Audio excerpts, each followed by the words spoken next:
Welcome back to Deloney V8 Motorsports. Shout out to the sweatshirt sponsor, the Portland Swap Meet. Huge swap meet coming up at PIR. They do it every year. People come from all over. Lots of cool old parts, lots of finds. They do a really good job with organizing that event up at PIR. So shout out to them. Hey, gonna just share what I've been doing with this old thing. Some things on the to-do list got checked off. Some small battles and some victories here. I'll show you the whole thing. The end of it is the fuel line install. Half-inch aluminum fuel line can be a little bit tough. It bends pretty easy, but it also kinks pretty easy. So watch to the end to check out all that goodness. Thanks for watching, everybody. I appreciate the support through the winter.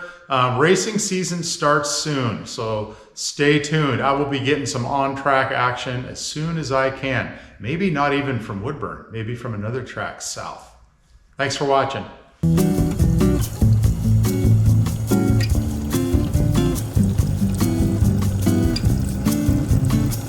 I think George's bead blaster is too good for these hinges. So a little cleanup, probably some paint. We'll see how it turns out. Here we have the driver's side Buick fender. I'm gonna do a little before and after here. In keeping with the nice under the hood and ugly on the outside, I'm gonna try to make this a little bit better. The tools of the trade. All right, well, there's the before, and there's the after.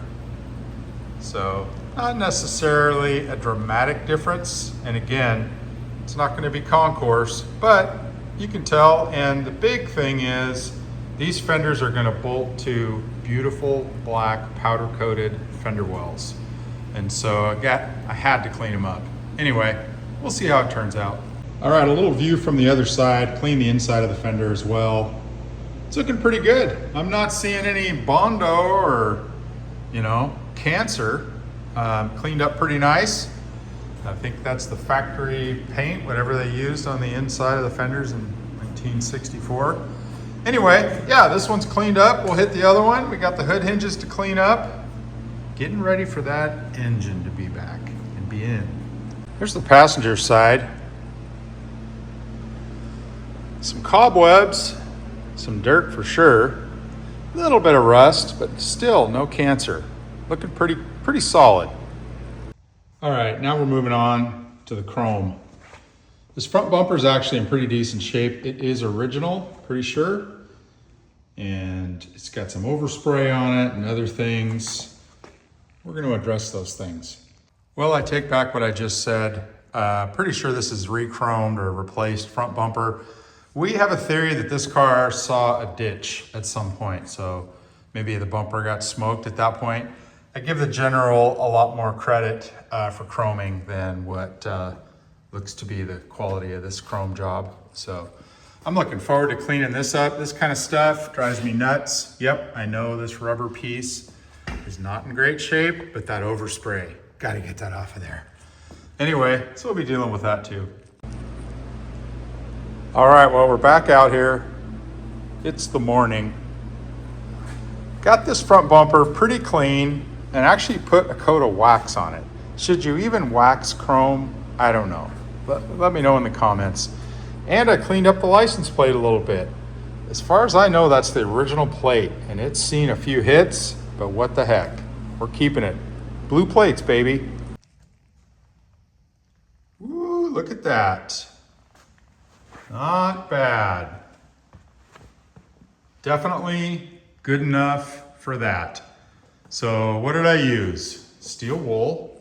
A little bit of old turtle wax polishing compound, some lacquer thinner, some Mr. Sam's metal polish, gotta love Mr. Sam, and a cooked old bottle of wax. So yeah, you can see the blue from the license plate on the polishing compound.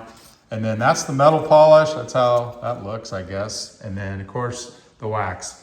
Anyway, yeah, this thing's good enough. We put a new bumper on the back, but on the front, I did not want to have to do that. This is gonna be just fine. And yes, I know you can send these plates off to have them restored, maybe someday, but I doubt it. Anyway, we're moving on to the fuel line next. That's the pile of parts that's going to make a field trip down to Burns Brothers Performance. He is going to go ahead and put the rest of it together for us. Really nice of him. Hey, shout out to Sirius XM. Classic rewind today, keeping you moving. One of the most amazing things about this process is the fact that this card table held up. This thing, it's rickety. It's a hand-me-down from the house, and I think it's on its last leg, so to speak. Well, we're moving on to the fuel line. Just thought I'd show some of the process here. It's the half-inch aluminum line, which is also -8, and nothing but the best. I got Frigola fittings. Definitely good stuff. Don't get Jags fittings. Ask me how I know. Anyway. So yeah, the way this works, there's a tube sleeve. So you put a double flare on this aluminum line. That can be challenging. I did this in 1993 on a 68 Camaro, and I ruined a lot of aluminum line and ends. Sometimes the double flare, if you don't get it in the tool just right, it'll crack this aluminum hose. So you gotta finesse it a little bit. That's not necessarily my strong suit. Anyway, get the double flare on there. You remember to put these items on first. That's also caused a few issues sometimes.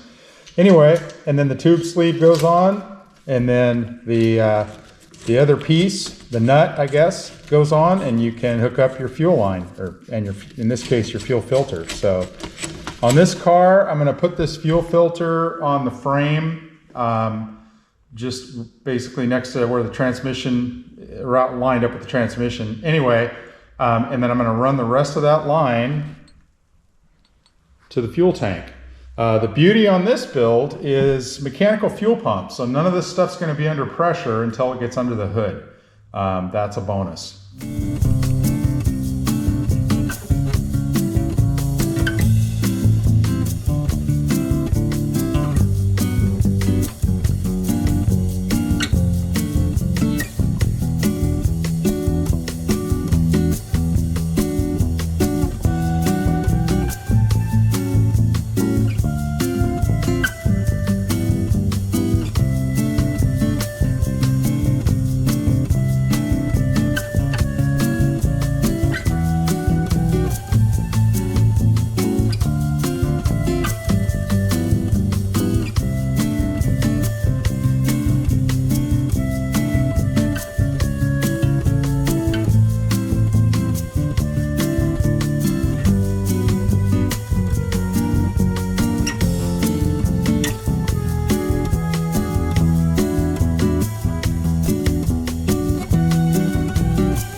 Shot of the fuel line.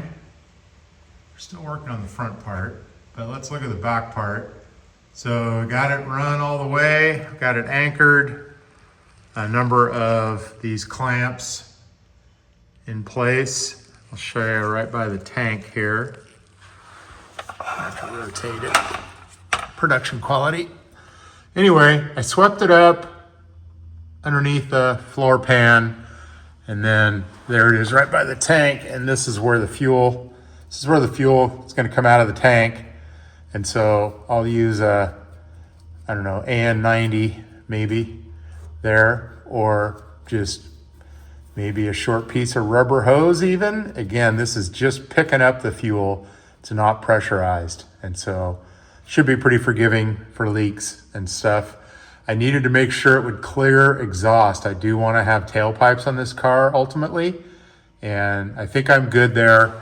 There's quite a pocket here for hopefully a 3-inch stainless tailpipe on both sides. So should be safe, and it looks pretty well protected, tucked it up by the frame, and so I think it's going to be fine.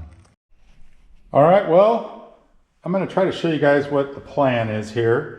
So this piece of aluminum fuel line, the goal is to snake that through the frame right there. I got a old piece of Romex or whatever you call it, house wiring, stuffed through there right now, and I was thinking maybe I could use it to pull the aluminum line through. So we want to go, this is the magic of the selfie stick, see how this works. We want to try to go in the frame right ahead of that filter. I've already got an end on this aluminum line, and so that's the one that'll go by the filter, and try to get it through the frame. It really doesn't have to take any drastic bends. The bends aren't the problem, it's just going to be accessing it. And so if we could pull that off, it'll be nice and protected from the headers and the clutch and any other, you know, swinging wrenches or whatever. So that would be good. If it doesn't work, I can get a piece of Frigola PTFE, you know, the flexible line, and I'm pretty sure I can get that in there. So anyway, wish me luck. All right, well, I had my doubts, but this actually worked. I need to get I probably have one, a rubber grommet to go around the fuel line where it goes into that hole there. It's going to vibrate for sure, and don't want to have any issues. Might find a way to protect it up in the frame as well. Kind of see it up there. Can shove a piece of heater hose or something on there, make sure it's safe. The rest of it you can see, and it's pretty well tied down. There's a thing on the frame right here that I wanted to protect against, so need to get some tie wraps to keep that tight there. But turned out okay. I'll show you how it looks up top. All right, well, here's the mess. I wasn't sure this was even gonna work, and so I actually had backup. I have enough line to do this, I think 3 times if I have to. But yeah, I ended up stripping the old electrical wire there, drilling a hole in the end of the hose, and yeah, pulled it right through there. It went right through, and you can't really see it, but right around here in the frame is a small hole, and I was just sure I would get caught on that. And nope, the thing just punched through that hole, no problem. So anyway, I'm gonna need to, you know, bend this carefully. Obviously rubber grommet again here.